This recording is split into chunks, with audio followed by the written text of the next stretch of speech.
दोस्तों क्या आपको पता है कि इस बार आरआरबी एनटीपीसी में जिन कैंडिडेट ने फॉर्म फिल किया है उनमें से जो कैंडिडेट जनरल के अलावा किसी दूसरी कैटेगरी में आते हैं, भले ही ईडब्ल्यूएस SC ST किसी भी कैटेगरी में आते हों, तो उनमें से ज़्यादातर कैंडिडेट के फॉर्म निरस्त कर दिए जाएंगे। खैर एक तरीके से निरस्त तो नहीं बोल सकते, लेकिन हाँ जब ज्वाइनिंग की पूरी प्रक्रिया हो जाएगी उसके बाद जब डॉक्यूमेंट वेरिफिकेशन का टाइम आएगा तो डॉक्यूमेंट वेरिफिकेशन के टाइम पे हो सकता है उन कैंडिडेट को निकाल दिया जाए।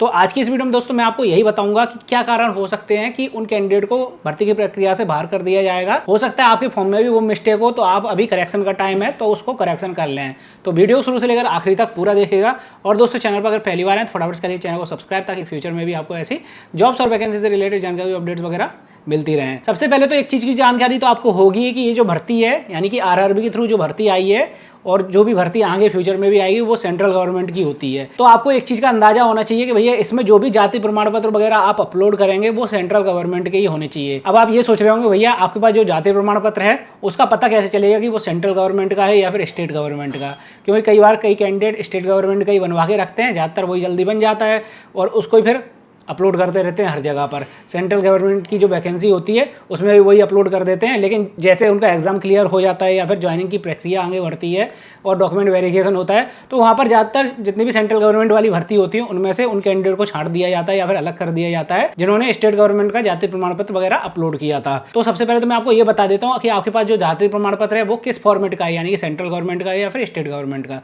तो इसके लिए दोस्तों आपको एक वेबसाइट यहाँ पर नजर आ रही है onlineboost.in। इस वेबसाइट पर जब आएंगे तो यहाँ पर वैसे तो 3 सेक्शन है। अगर आप ऑनलाइन भर्ती वगैरह के लिए फॉर्म फिल करना चाहते हैं गवर्नमेंट जॉब तो यहाँ पर पहला सेक्शन है। अगर आप ऑनलाइन किस तरीके से पैसे कमा सकते हैं, कौन कौन सी ऐप आपको पैसा दे सकते हैं, तो उसके लिए हमने ये वाला सेक्शन बनाया है जिसमें धीरे धीरे पोस्टें अपडेट होंगी, अभी हुई नहीं है।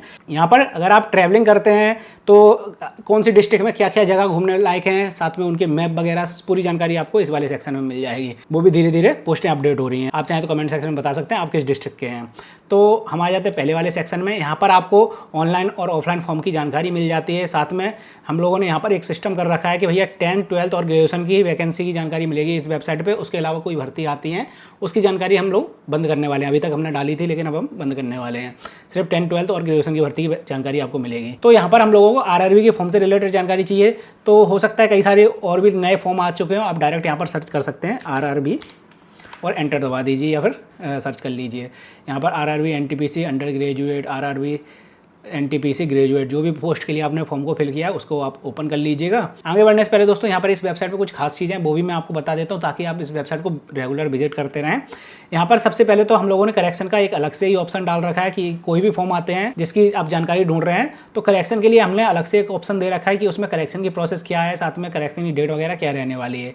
और साइड में यहाँ पर जो डॉक्यूमेंट उस फॉर्म से रिलेटेड जरूरत पड़ने वाली है आपको फॉर्म फिल करते टाइम, तो उसकी भी जानकारी आपको यहाँ पर मिल जाती है। साथ में एक चीज़ और हमने यहाँ पर डाल रखी है, अगर आप कोई फॉर्म को फिल कर रहे हैं उससे रिलेटेड जो टॉप बुक्स होंगी, यहाँ पर रेटिंग वगैरह भी डली हुई है। ये हिंदी मीडियम वाली है, ये इंग्लिश मीडियम वाली है, तो उससे रिलेटेड जो भी टॉप बुक होंगी आप डायरेक्ट यहाँ से बाई कर सकते हैं। अमेजॉन खुल जाइए आपके मोबाइल या फिर पीसी में, आप उसको खरीद सकते हैं अमेजॉन से। जो अमेजॉन पे प्राइस चल रहा होगा उसी प्राइस पे आपके पास आ जाएगी बुक। इसके बाद हाँ हम बात कर रहे थे कैटेगरी सर्टिफिकेट की, तो हम लोगों ने यहाँ पर कैटेगरी सर्टिफिकेट का फॉर्मेट दे रखे हैं सेंट्रल गवर्नमेंट की वैकेंसी के लिए, तो इसको मैं ओपन कर लेता हूँ। अब यहाँ पर जैसे कि आपको नज़र आ रहा है SC ST OBC non creamy layer, EBC या फिर EWS, और जो भी कैटेगरी में आप आते हैं आप डायरेक्ट वहाँ पर उस वाले सर्टिफिकेट वाले फॉर्मेट पर क्लिक कर सकते हैं। जैसे कि अगर आप SC ST में आते हैं तो मैं यहाँ पर क्लिक कर देता हूँ। यहाँ पर आपके सामने कुछ जानकारी आ जाएगी और अगर आपको PDF देखनी है किस तरीके का फॉर्मेट होता है तो आपको यहाँ पर क्लिक कर देना है। आपके सामने SC ST सर्टिफिकेट का जो फॉर्मेट होता है वो आपको नज़र आ जाएगा। आप चाहें तो इसकी प्रिंट आउट निकाल सकते हैं अगर आपको बनवाना है, क्योंकि प्रिंट आउट की जरूरत पड़ती है जब आप बनवाने जाते हैं अपनी तहसील वगैरह से। वो जानकारी मैं आपको थोड़ी देर से देता हूँ। पहले आपको मैं बता देता हूँ किस तरीके से आपको पहचान करनी है कि आपके पास सेंट्रल वाला है या फिर स्टेट वाला है। तो मैं इसको थोड़ा जूम कर लेता हूँ। जैसे कि आपको यहाँ पर नजर आ रहा है दोस्तों, format of caste certificate for SC ST candidates. अब जब आप इसको थोड़ा सा नीचे देखेंगे तो यहाँ पर कई सारे स्टेट के नाम लिखे होंगे, Jammu Kashmir, Andaman and Nicobar island, Dadra and Nagar Haveli. तो इसी तरीके से आपको देख लेना है कि आपके पास जो सर्टिफिकेट है उसमें स्टेट के नाम लिखे हैं या फिर नहीं लिखे। अब ये सर्टिफिकेट हिंदी में भी हो सकते हैं मतलब जो भी कैटेगरी का आप सर्टिफिकेट देखें वो हिंदी में भी हो सकते हैं या फिर इंग्लिश में भी हो सकते हैं, लेकिन फॉर्मेट सेम टू सेम यही रहने वाला है। जैसे कि आपको यहाँ पर देख पा रहे हैं अलग अलग राज्य के नाम लिखे हुए हैं, तो इसी तरीके से आपको हिंदी में वाला फॉर्मेट आपके पास है तो उसमें भी लिखे होंगे। अगर नाम नहीं लिखे हैं तो समझ जाइए आपके पास सेंट्रल लेवल का फॉर्मेट नहीं है, स्टेट लेवल का फॉर्मेट है, तो आपको दोबारा से बनवाना पड़ेगा। हो सकता है कई लोग ये भी बोले कि भैया उनके पास जो फॉर्मेट है वो 2 पेज का या फिर 3 पेज का, तो उससे कोई प्रॉब्लम नहीं आती, फॉर्मेट यही रहना चाहिए, भले ही 2 या 3 पेज पे चला जाए। अगर मैं दूसरे सर्टिफिकेट की बात करूँ तो यहाँ पर ओबीसी सर्टिफिकेट आपको देखने के लिए मिलेगा। जैसे कि मैं इसको भी थोड़ा सा दिखा देता हूँ, इस तरीके का आपका ओबीसी सर्टिफिकेट होना चाहिए नॉन क्रीमी लेयर कैंडिडेट का।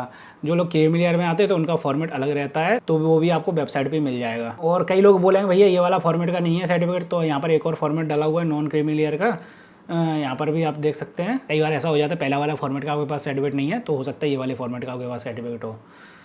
तो इसको भी मैं बैक कर देता हूँ। EWS कैंडिडेट वाले बड़े परेशान होते हैं सर्टिफिकेट के चक्कर में, खासतौर में MP में, क्योंकि MP में क्या रहता है हिंदी वाले और इंग्लिश वाले 2 ही बनते हैं और दोनों के फॉर्मेट सेम टू सेम रहते हैं, थोड़े बहुत अंतर रहते हैं वो मैं आपको बता दूंगा। हिंदी वाला जो रहता है वो स्टेट लेवल का रहता है और इंग्लिश वाला जो रहता है वो सेंट्रल लेवल का रहता है। अब इंग्लिश वाले में क्या खास अंतर होता है, जब मैं इसको थोड़ा जूम करूँगा, सेम टू सेम इसी तरीके का हिंदी वाला भी रहेगा, सेम टू सेम इसी तरीके का इंग्लिश वाला भी रहेगा। बस अंतर ये रहेगा कि यहाँ पर जो 1000 स्क्वायर फीट दे रखा है उसकी जगह हो सकता है उसमें 800 दिया हो स्टेट लेवल वाले में।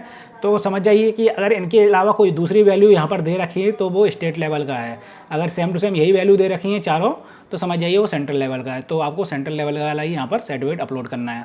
अब कई बार लोग ये बोलेंगे कि भैया मेरे पास तो रखा हुआ है लेकिन वो काफ़ी ज़्यादा पुराना हो चुका है या फिर हम लोगों ने फार्म फिल कर दिया, क्या मैं अब बनवा सकता हूँ? तो दोस्तों इसमें प्रॉब्लम ये आती है जब आप जैसे मान लीजिए आपने फॉर्म को आज फिल कर दिया है और आपका जो सर्टिफिकेट है वो बनवाने की प्रोसेस भले ही आपने पहले कर दी थी या फिर उसके बाद कर रहे हैं और वो आपको उस डेट के बाद बन के आ रहा है, क्योंकि यहाँ पर डेट प्रिंट होकर आती है कि कौन सी डेट में आपका सर्टिफिकेट बन के जारी किया गया है, ऑनलाइन जब चढ़ा है। तो जब वो डॉक्यूमेंट वेरिफिकेशन होगा तो आपकी उस डेट को वेरीफाई करेंगे कि भैया आपने जो फॉर्म फिल किया है क्या उस डेट से पहले आपके पास जाति प्रमाण पत्र था या फिर नहीं था। अगर उस डेट के पहले नहीं था तो हो सकता है आगे जाके आपको निकाल दिया जाए, या फिर हो सकता है आपको आगे एफिडेविट वगैरह लगाने के ऑप्शन भी मिल सकते हैं, उसका मैं नहीं कह सकता, वो कोई कोई भर्ती में मिल जाते हैं, किसी किसी में नहीं मिलते हैं। तो आपको देख लेना कि भैया आपके पास जाति प्रमाण पत्र अगर है तो उसको आप लगा लीजिए फॉर्म को फिल करने से पहले। अगर आप बाद में लगाते हैं तो हो सकता है बाद में आपको निकाल दिया जाए, यानी कि आपको बाद में नहीं बनवाना है। अगर अभी भी डेट एक्सटेंड हो जाती है तो आपको पहले बनवा लेना है, उसके बाद फॉर्म को फिल करना है। अब ये भी बता देता हूँ दोस्तों बनता कहाँ से है। तो हम MP में रहते हैं तो MP में तो तहसील या फिर नगर पालिका दोनों जगहों से बन जाता है। बस आपके पास स्टेट लेवल का कास्ट सर्टिफिकेट होना चाहिए, साथ में इसकी प्रिंट आउट होनी चाहिए। जो हमने आपको फॉर्मेट दिखाया आप डायरेक्ट यहीं से प्रिंट आउट निकाल सकते हैं।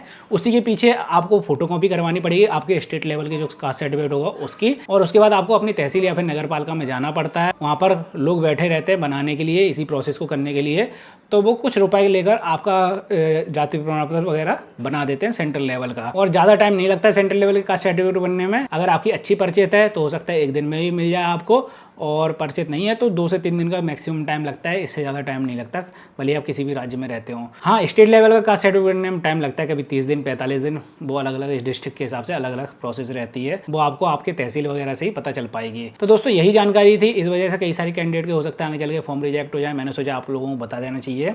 और अगर आपको कुछ और जानकारी चाहिए इस फॉर्म से रिलेटेड या फिर किसी भी दूसरे फॉर्म से रिलेटेड तो आप मुझसे कमेंट सेक्शन में पूछ सकते हैं, कोशिश करूंगा आपके कमेंट्स और मैसेज का रिप्लाई करने की। और हाँ दोस्तों, अगर आप RRB NTPC के लिए फॉर्म को खुद ही अप्लाई कर रहे हैं अपने मोबाइल या फिर PC की मदद से, और उसमें आपको डॉक्यूमेंट या फिर फोटो सिग्नेचर वगैरह अपलोड करने में प्रॉब्लम आ रही है, तो आप इस वाली वीडियो को देख सकते हैं, जहाँ पर मैंने डिटेल में पूरी प्रोसेस बता रखी है। साथ में हमारी इस वेबसाइट को विजिट करना बिल्कुल भी मत भूलिएगा।